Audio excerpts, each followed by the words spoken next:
സ്നേഹാർദ്രം. രചന മാരിജൻ. അവതരണം സിദ്ധി.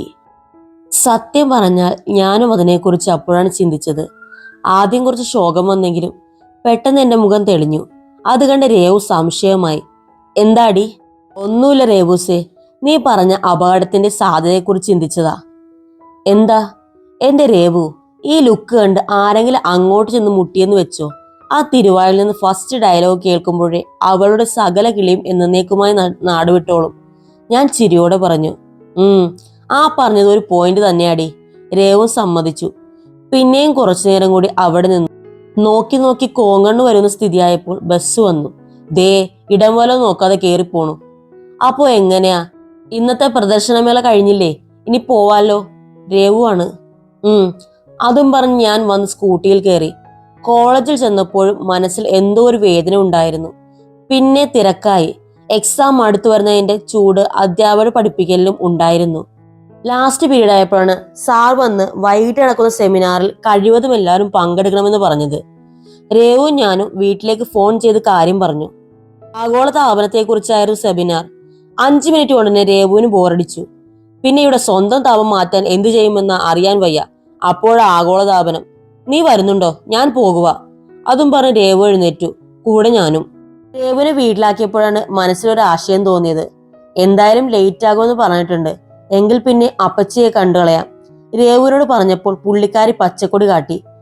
നീ വിചാരിച്ചിട്ട് മോനെ വളയുന്നില്ല, തള്ളയെങ്കിലും വളയ്ക്കാൻ നോക്ക്. അത് പറഞ്ഞിട്ട് അവൾ ടാറ്റയും തന്നു. നേരെ അപ്പച്ചിയുടെ വീട്ടിലേക്ക് വിട്ടു. അപ്പച്ചി ഗേറ്റിന് പുറത്ത് ആരോട് സംസാരിച്ചു നിൽക്കുവാണ്. എന്നെ കണ്ടതും മോൾ കോളേജിൽ വരുന്ന വഴിയാണോ എന്ന് ചോദിച്ചു. എന്റെ ചേട്ടന്റെ മോളാ എന്ന് കൂടെ നിന്ന സ്ത്രീയോട് പരിചയപ്പെടുത്തി. കേറി വാ, തുളസിയും വരൂ, നമുക്ക് അകത്തിരിക്കാം. അപ്പച്ചി എന്റെ കൈ പിടിച്ചുകൊണ്ട് അവിടെ നിന്ന് സ്ത്രീയെ കൂടി അകത്തേക്ക് ക്ഷണിച്ചു. ഇതാരാ അപ്പച്ചി? ഇത് തുളസി, ഇവിടെ അടുത്തുള്ള മോളെ. ശിവൻ ഇല്ലാത്തപ്പോൾ എനിക്ക് കൂട്ടു തുളസിയാ. ഞാൻ ചിരിച്ചു. മോൾ ഇരിക്ക്, ഞാൻ ചായ എടുക്കാം. ശിവനും വരാറായി. പാലില്ല, കട്ടൻ മതിയല്ലോ അല്ലേ? അപ്പച്ചി അടുക്കളയിലേക്ക് പോയി. മതി, ഞാനും വരാൻ ചേച്ചി എന്ന് പറഞ്ഞ് തുളസി ചേച്ചിയും. ടേബിളിൽ ഒരു മാഗസിൻ കിടപ്പുണ്ടായിരുന്നു. ഞാൻ എടുത്ത് മറിച്ചു നോക്കിക്കൊണ്ടിരുന്നു. അകത്ത് അപ്പച്ചിയോട് തുളസി ഞങ്ങൾ തമ്മിലുള്ള സാദൃശ്യം അതിശയത്തോടെ പറയുന്നു കേട്ടു. അപ്പോഴാണ് ഉമ്മറത്ത് നിഴലനക്കം കണ്ടത്. തല ഉയർത്തി നോക്കിയപ്പോൾ കഥാനായകനാണ്. പ്രതീക്ഷിക്കാതെ എന്നെ കണ്ടതുകൊണ്ടാണോ എന്തോ ആളുടെ മുഖത്ത് ഒന്ന് വിടർന്നു. ഞാൻ ശ്രദ്ധിക്കുന്നെന്ന് തോന്നിയതും വിടർന്നതെല്ലാം അങ്ങേരെ തന്നെ തല്ലിക്കൊഴിച്ചു. പതിവ് പോലെ കലപ്പിൽ അകത്ത് കയറി. നീ എന്താ ഇവിടെ? ആരെ കാണാൻ വന്നതാ? അപ്പച്ചിയെ കാണാൻ വന്നതാ. റൂമിലേക്ക് പോകുന്ന കണ്ടു. എനിക്ക് ചൊറിഞ്ഞു വന്നു. അങ്ങയുടെ ഒരു ജാട കണ്ടില്ലേ? ആരെ കാണാൻ വന്നതാണെന്ന്. അപ്പുറത്തെ വീട്ടിലെ കണാരൻ ചേട്ടനെ എന്ന് മറുപടി കൊടുത്താൽ മതിയായിരുന്നു. നാശം, പോയ ബുദ്ധി തിരിച്ചിട്ടില്ലല്ലോ. ഞാൻ അങ്ങനെ ചിന്തിച്ചിരിക്കുമ്പോഴാണ് ആളുടെ ഡ്രസ്സ് മാറി വന്നു. നേരെ എനിക്ക് അഭിമുഖമായി ഇരുന്ന് പത്രവായന തുടങ്ങി. എനിക്കും വാശിയായി. കയ്യിലിരുന്ന മാഗസിനിൽ നോക്കി ഞാനും ആത്മാർത്ഥമായി വായന തുടങ്ങി. അപ്പോഴാ അപ്പച്ചി തുളസി ചേച്ചിയെ ചായമായി വന്നത്. ശിവ, നീ വന്നോ? അപ്പച്ചി അത് ചോദിച്ചപ്പോഴാണ് ഞങ്ങൾ രണ്ടാളും തല ഉയർത്തിയത്. തുളസി ഇരിക്ക്, ഞാൻ ശിവനും കൂടി ചായ എടുത്തിട്ട് വരാം. വേണ്ട ചേച്ചി, ഈ ചായ ശിവന് കൊടുക്കൂ, ഞാൻ അടുക്കളയിൽ പോയി വേറെ എടുത്തോളാം. അത് പറഞ്ഞ് തുളസി ചേച്ചി ട്രേ നീട്ടിയതും കാൽ സ്ലിപ്പായി ഒരുമിച്ചായിരുന്നു. ചായ അടുത്തിരുന്ന എന്റെ കയ്യിലേക്കാണ് വീണു. പെട്ടെന്ന് ചൂട് ചായ കൈ വീണതും ഞാൻ വേദനയോടെ അമ്മയെന്ന് വിളിച്ചു. പിന്നെ അവിടെ കേട്ടത് ഒരു അലർച്ചയായിരുന്നു. ഞാൻ നോക്കുമ്പോൾ ഒറ്റാങ്കട നിന്ന് വിറയ്ക്കുന്നു.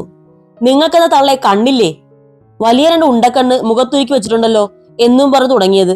ഞാൻ നോക്കുമ്പോൾ തുളസി ചേച്ചി ദേ തുള്ളൽപ്പനി പിടിച്ച പോലെ നിന്ന് തുള്ളുന്നു. ഒരു വാളും കൂടി കയ്യിൽ കൊടുത്താൽ പുള്ളിക്കാരി ഇപ്പൊ കുറെ കാര്യങ്ങൾ തുള്ളിപ്പറയും. അതാ അവസ്ഥ.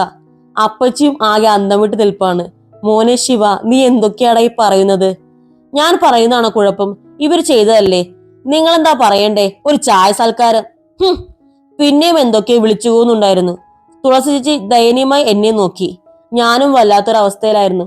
പോട്ടെ എന്ന് ചോദിച്ച് അവർ തലയും കുനിച്ച് ഇറങ്ങിപ്പോയി. എന്റെ ശിവ, നിനക്കെന്താ ഭ്രാന്ത് പിടിച്ചോ? എനിക്കല്ല, നിങ്ങൾക്കാ ഭ്രാന്ത്. വഴി പോണതിനെ എല്ലാം വിളിച്ചത് ചായ സൽക്കാരം. ആ അടുപ്പ് ഞാൻ ഇന്ന് ഇടിച്ചു കളയും. അതോടെ തീരുമല്ലോ ഈ സൽക്കാരം. നീ ഇങ്ങനെ കിടന്ന് തുള്ളാൻ കാര്യം എന്താ? ചായ നിന്റെ പുറത്തല്ലല്ലോ വീണത്, ഭദ്രയുടെ പുറത്തല്ലേ വീണത്. അത് പിന്നെ എന്ത് പാടുപെട്ടുണ്ടാക്കിയ ചായ ആ പെണ്ണുമ്പുള്ള കളഞ്ഞത്? ഒരൽപ്പം പതർച്ചയോടെ ഒറ്റയാൻ പറഞ്ഞു. കട്ടൻ ചായ ഉണ്ടാക്കാൻ എന്ത് പാടെന്നാ നീ ഇപ്പൊ പറയുന്നേ? അപ്പച്ചി മിഴിച്ചു നോക്കി. കട്ടൻ ചാണി എന്താ തേയിലയും പഞ്ചസാരയും വെറുതെ കിട്ടുമോ? അതോടെ അപ്പച്ചിയുടെ കിളി നാട് വിട്ടു. വേദന ഉണ്ടോ മോളെ? അപ്പച്ചി അത് ചോദിച്ചപ്പോഴാണ് എനിക്ക് ബോധം വന്നത്. ഏയ്, ചെറിയൊരു നീറ്റൽ. മോളിരിക്ക്, എന്റെ കയ്യിലൊരു എണ്ണയുണ്ട്, പൊള്ളല് നല്ലതാ, ഞാനൊന്ന് നോക്കിയെടുത്തിട്ട് കൊണ്ടുവരാം. അതും പറഞ്ഞ അപ്പച്ചി പോയി. ഒരു മഴ പെയ്ത് തോർന്ന പോലെയാ എനിക്ക് തോന്നിയത്. ഞാൻ ഒറ്റയാനെ നോക്കി. എന്നെ തന്നെ നോക്കി നിൽപ്പാണ്. വേദനയുണ്ടോടി? ഇല്ല, പരമാനന്ദ സുഖം. അവർ ചായം കൊണ്ട് വരുന്നയിടയെ കൊണ്ട് കൈനീട്ടി കൊടുക്കാൻ ആരേലും പറഞ്ഞോ? ഓ, അപ്പോൾ ഞാൻ കൈനീട്ടി കൊടുത്താണെന്ന് മനസ്സിലായി. പിന്നെന്തിനാണാവോ ആ പാവത്തിനെ കൊല്ലാൻ ചെന്നത്? അത് പിന്നെ തേയിലയും പഞ്ചസാരയും. നിങ്ങൾക്കെന്താ മനുഷ്യ തേയിലയും പഞ്ചസാരയിലും ആരെങ്കിലും കൂടോത്രം ചെയ്തു തന്നോ? നിന്റെ കൈ നോക്കട്ടെ. ഞാനത് കേൾക്കാത്ത മട്ടിൽ നിന്നു. അപ്പോഴാണ് അപ്പച്ചി വന്നത്. മോളെ, എണ്ണ കാണുന്നില്ല, ഒരു കുഴമ്പിരിപ്പുണ്ട്, അതിടാം. അപ്പച്ചി കുഴമ്പെടുത്ത് എന്റെ കയ്യിൽ പിടിച്ച് ഇടാൻ തുനിഞ്ഞതും ഇങ്ങനെയാണോ കുഴമ്പിടുന്നേ എന്ന് അലർച്ച കേട്ടു. പിന്നല്ലാതെ, ഇങ്ങനെ ഇട്ടാ വേദനിക്കും. നീ എന്താ ശിവായി പറയുന്നേ? എന്ത് വേദനിക്കുമെന്നാ? എനിക്ക് ഇങ്ങനെ ഇടാനേ അറിയൂ. അറിയാവുന്ന ആരെങ്കിലും പോയി വിളിച്ചോണ്ട് വാ. ഞാനിപ്പോ ആരെ വിളിക്കാനാ?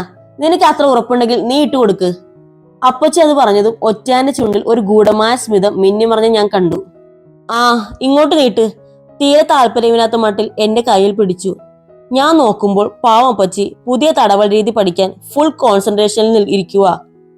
കുഴമ്പെടുത്ത് പതുക്കെ എന്റെ കയ്യിൽ പിടിച്ച് മെല്ലെ തടവാൻ തുടങ്ങി.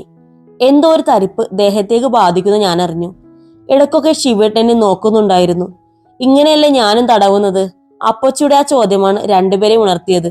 അത് പിന്നെ, നിങ്ങൾ തടവുന്ന പോലെയല്ല, ഈ കുറച്ച് വ്യത്യാസമുണ്ട്. സംശയമുണ്ടെങ്കിൽ ചോദിച്ചു നോക്ക്.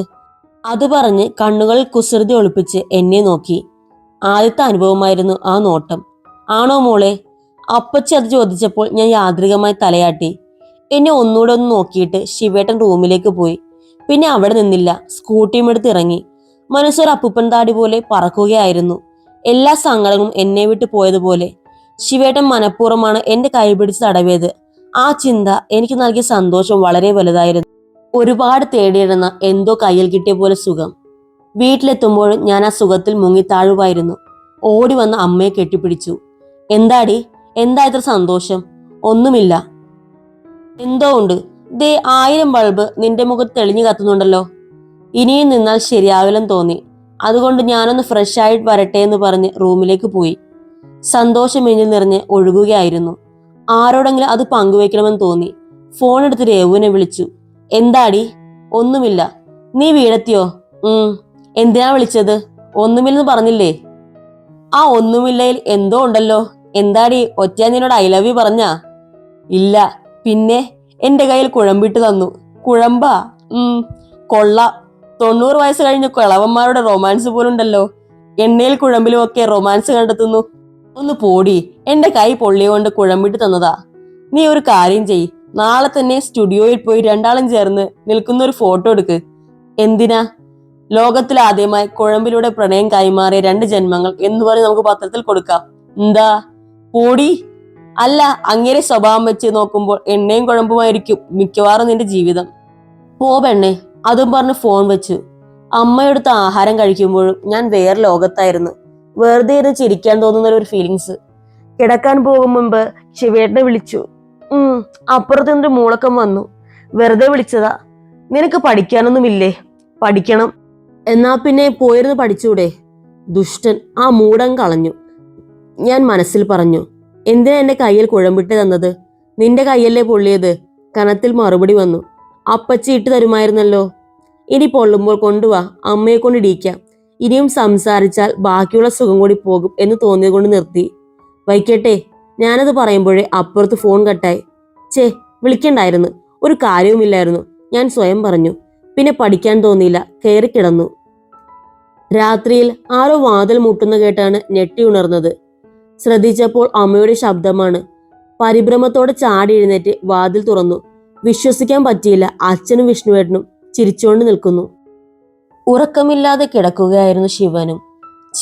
എനിക്കെന്താ പറ്റിയത്? സത്യം പറഞ്ഞാൽ അവളെ താലി കെട്ടുമ്പോൾ ഒരു വാശിപ്പുറത്ത് അങ്ങ് കെട്ടിയതാ. അവളത് വെച്ച് മുതലെടുക്കുന്ന കണ്ടപ്പോൾ ദേഷ്യമാണ് തോന്നിയത്. പക്ഷെ പെണ്ണ് അന്ന് ആദ്യമായി എന്റെ മുമ്പിൽ നിന്ന് കരഞ്ഞ ദിവസം എന്റെ ഹൃദയതാളം തെറ്റെന്ന് ഞാൻ അറിഞ്ഞു. എന്നാലും അങ്ങോട്ട് സമ്മതിച്ചു കൊടുക്കാൻ മനസ്സ് വരുന്നില്ല. എങ്ങനെയും അവളെ കാര്യങ്ങൾ പറഞ്ഞ് മനസ്സിലാക്കി ഈ കുരുക്കിൽ നിന്ന് തലയൂരണമെന്ന് കരുതിയാണ്.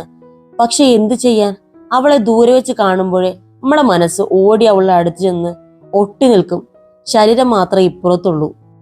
ഒന്ന് പിടിച്ചു നിൽക്കാൻ ഞാൻ കിടന്നുപെടുന്ന പെടാപ്പാടെ എനിക്ക് മാത്രമേ അറിയൂ.